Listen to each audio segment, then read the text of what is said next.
besar karena mungkin ada hal-hal yang internal yang sifatnya besok kami janji kami akan berikan yang terbaik.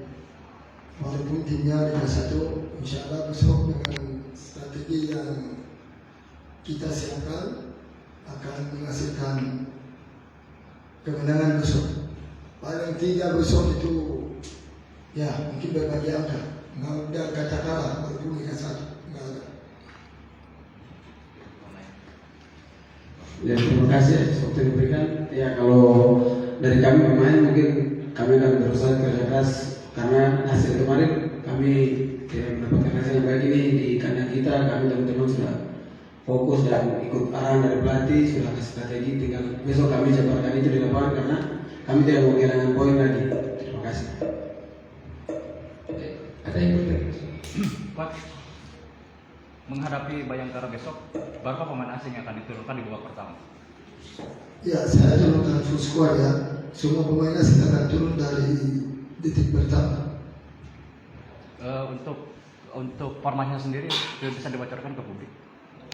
Ya, kalau soal formasi ya, salah. Soal formasi saya menggunakan besok 4-4-2, tapi bisa berubah jadi 4-1-4-1 tergantung situasi. Bisa jadi juga 3-4-3, kan tergantung situasi. Yang namanya formasi itu kan hanya di kertas ya. Bola itu kalau mengarah ke kiri atau kanan kan geser dan ada pergeseran dan perubahan taktikal formasi. Ya, kemarin saya Faisal dari Pasanayan. Kemarin ada beberapa pemain asing yang mengalami sakit, juga kemarin juga setelah tadi ada beberapa pemain yang cedera. Mungkin coach untuk kondisi pemain sekarang seperti apa? Bisa diberikan? Ya, kalau pemain yang cedera itu dua pemain inti ya, kemarin kena benturan keras, walaupun wasit ya bilang nggak biasa.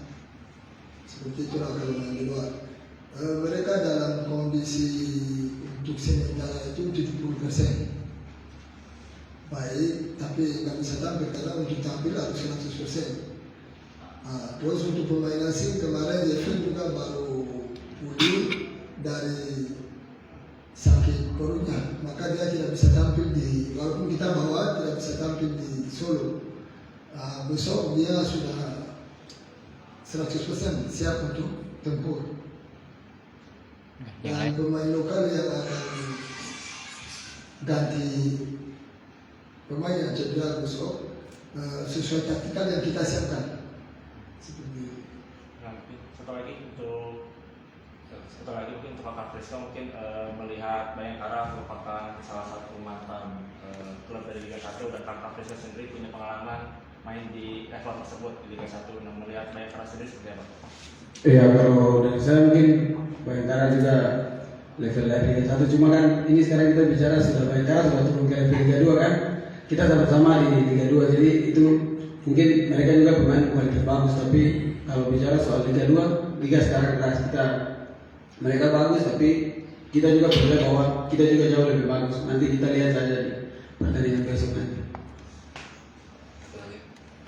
Coach, kita kan besok main di kandang di mungkin ada harapan untuk para supporter. ya, kepada supporter saya minta dukungan penuh ya, dukungan penuh. Saya tahu sakit sekali kekalahan kemarin. Kenapa? Karena kalau lihat persiapan 1 bulan yang lalu, sebenarnya kan tim tidak mungkin tim kalah begitu ya. Kalau kita lihat hasil uji coba di luar kandang dan di kandang, hampir setiap uji coba, bukan semua uji coba di luar kandang kita bisa bikin gol. Ya, tapi seperti saya sampaikan bahwa kemarin ada sedikit miss dalam hal taktikal dan teknik. Kenapa? Karena setelah pemain cedera, kita terpaksa, karena kan pergantian pemain kan ada 3 hal ya, pemain cedera, taktikal tidak jalan, atau kondisi fisik pemainnya kurang bagus. Tapi kemarin ya hal yang pertama karena cedera, kalau cedera itu kita kadang-kadang nggak punya waktu untuk bikin taktikal karena kita kalah jumlah, maka kita harus pikir siapa yang penggantinya. Kadang-kadang di post to post, kan kita tidak bisa bilang wah ini gelandang ini bisa main di bek kiri atau striker ini bisa main di tengah. Enggak, kita pikir dulu ganti sesuai posisi, walaupun bukan dalam proyeksi kita. Nah, itu yang terjadi kemarin itu setelah kehilangan satu gelandang dan satu berdiri. Baik Coach, terkait kekalahan kemarin itu kan menit gol ke golnya itu kan jaraknya sangat dekat sekali itu, Dok. Apa sih yang harus dievaluasi di lini pertahanan untuk pertandingan besok? Ya, yang kami evaluasi kalau lihat pertandingannya ya, kebanyakan gol itu sebenarnya kami yang berikan, mungkin hilang konsentrasi atau apa. Kan kita pelatih sebenarnya kita di pinggir lapangan ya, kita terakhir pemain, kita berikan arahan, tapi kadang-kadang pemain ini kita nggak tahu apa yang terjadi. Sepak bola itu misterius, kenapa? Karena kalau di Eropa kenapa kita bisa mencegah kadang-kadang hal begini? Karena ada psikolog, ada semuanya. Nah, kalau di kita kan kita berdiri saja pergi main, kita nggak tahu kondisi psikisnya pemain ini seperti apa. Ada yang punya masalah di rumah, ada yang punya masalah pribadi. Tapi kan di Indonesia kita nggak pikir itu kan. Ya udah. Dan salah satu hal buruk di pemain Indonesia apa? Kita punya pemain. Walaupun dia ada masalah internal, dia lagi dalam situasi yang nggak fit secara mental. Tapi kalau namanya masuk di dalam DSW, siap. Nah, di dalam lapangan baru kami kaget, kok kenapa tampil begitu? Baru nasi sudah jadi bubur, baru cerita, kok kemarin saya ada masalah ini sama istri, saya ada masalah ini. Ya, sangat penting.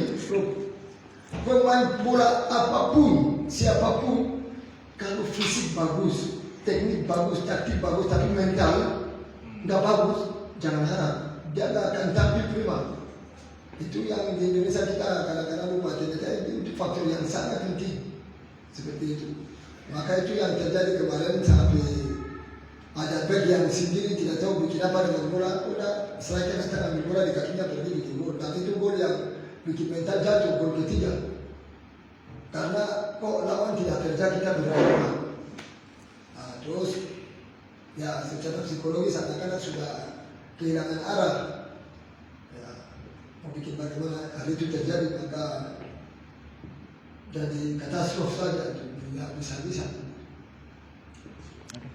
Oke, cukup ya. Oke. Baik, terima kasih teman-teman semua. Assalamualaikum warahmatullahi wabarakatuh.